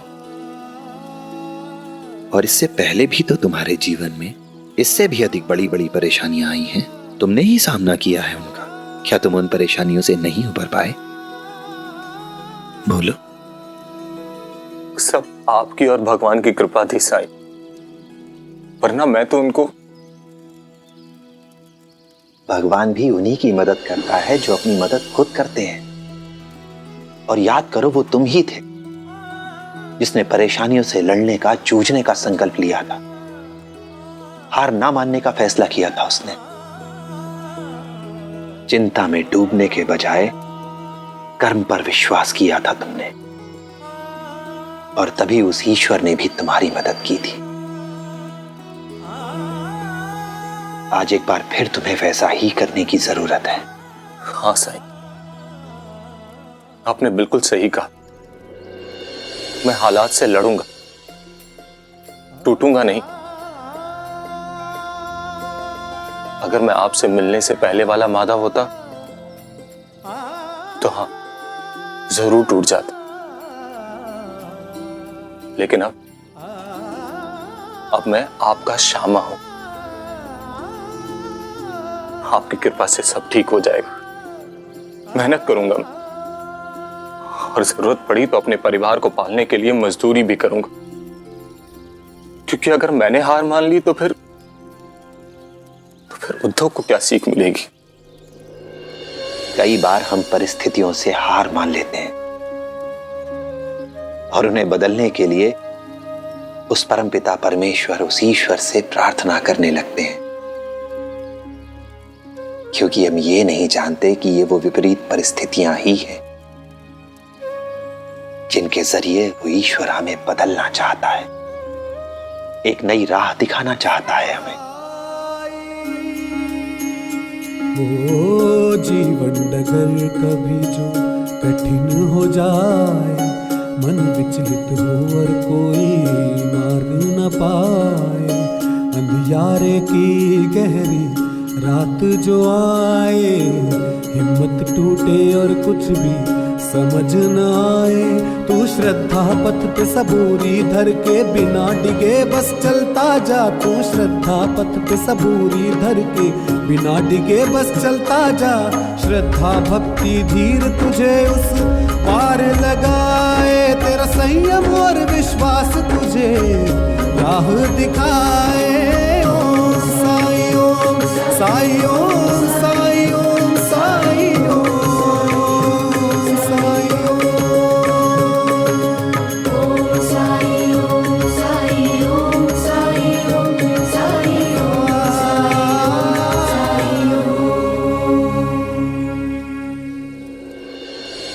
पाटिल जी, अगर मेरे लिए कोई भी काम हो तो मुझे बताइए, मैं करने के लिए तैयार हूं। मैं आपके खेतों में काम करने के लिए भी तैयार हूं। ये तुम क्या कह रहे हो माधव? मजदूर के रूप में तुम्हें काम पे मैं कैसे रख सकता हूं? तुम एक अध्यापक हो। देखो, तुम्हारे लायक हम कोई ना कोई काम ढूंढ लेंगे। कोई भी काम कितनी लगन, कितनी मेहनत, कितनी तन्मयता से किया जाता है, ये भावना ही उस काम को छोटा या बड़ा बनाती है। और जो भी काम इज्जत के साथ सर उठाकर समाज में जीने का मौका दे, वो काम कभी छोटा नहीं हो सकता। उस काम को करने में कभी शर्म नहीं करनी चाहिए। ठीक है साई, अगर आप ऐसा सोचते हैं कि ये सही है तो मैं तैयार हूं। तो चलिए, मैं आज से ही काम करना चाहता हूं, ताकि कुलकर्णी सरकार को भी तो पता चले कि वो मुझे एक दिन के लिए भी बेरोजगार नहीं रख सकते। प्रणाम सर। राम जी भला करे।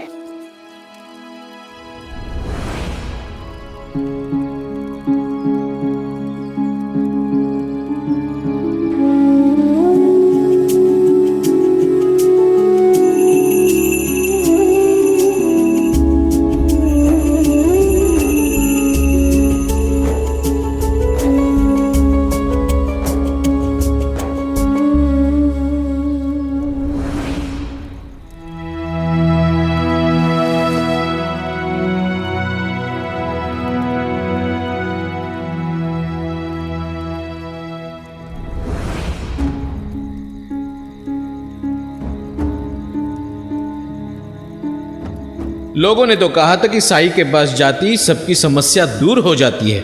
वो चमत्कारी है, तो फिर मेरे साथ इतनी देर क्यों लगा रहे हैं?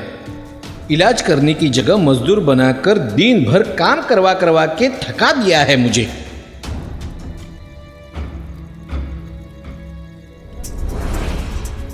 साई, अब क्या करूं?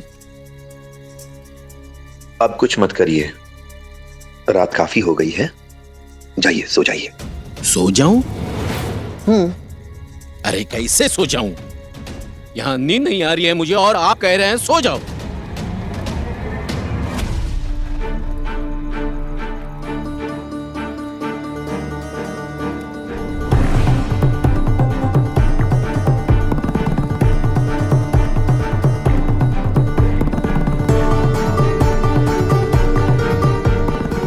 साई तो घोड़े बेचकर सो गए, मैं क्या करूं? हो सकता है साई ने मुझसे इतना काम इसलिए करवाया हो ताकि मैं उन्हीं की तरह थक कर जल्दी सो जाऊं।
अजीब मुसीबत है, थका हुआ भी हूं, शरीर भी बुझिल है, फिर भी आंखों में नींद नहीं आ रही।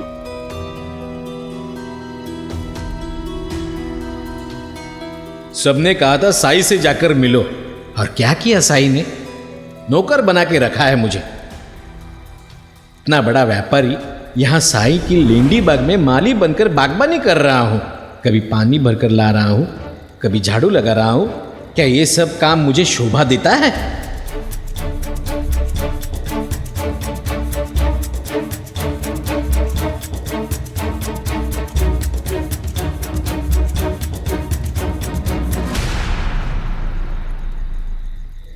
शर्म नहीं आती आपको ऐसे सोते हुए? मैं आपके पास मेरी नींद न आने की समस्या का समाधान पाने आया था। ये उम्मीद लेकर आया था कि आप मेरी मदद करेंगे, लेकिन आपने मेरी मदद करने की कोशिश भी नहीं की। नौकर बना के रख छोड़ा है मुझे। क्या आप जानते हैं कि आपको नींद क्यों नहीं आती है? अगर पता होता तो आपके पास क्यों आता मैं इलाज के लिए? कोई बीमारी ही होगी ना मुझे नींद ना आने की। कोई बीमारी नहीं है आपको। आपको नींद ना आने की वजह आपकी ये पोटली है। इस पोटली में रखे धन के कारण नींद नहीं आती है आपको। आप अपनी इस पोटली, इस धन को लेकर बहुत चिंतित रहते हैं। बस इसीलिए अपनी छाती से हर समय इसे लगाए फिरते हैं। और इसी पोटली ने ही आपकी रातों की नींद, चैन सब कुछ छीन लिया है आपसे। सही, मेरा धन मेरे पास सुरक्षित है, इसलिए मेरे पास रखता हूं। इसका मेरे नींद न आने से कोई संबंध नहीं है। मैं आपको दिखाता हूं।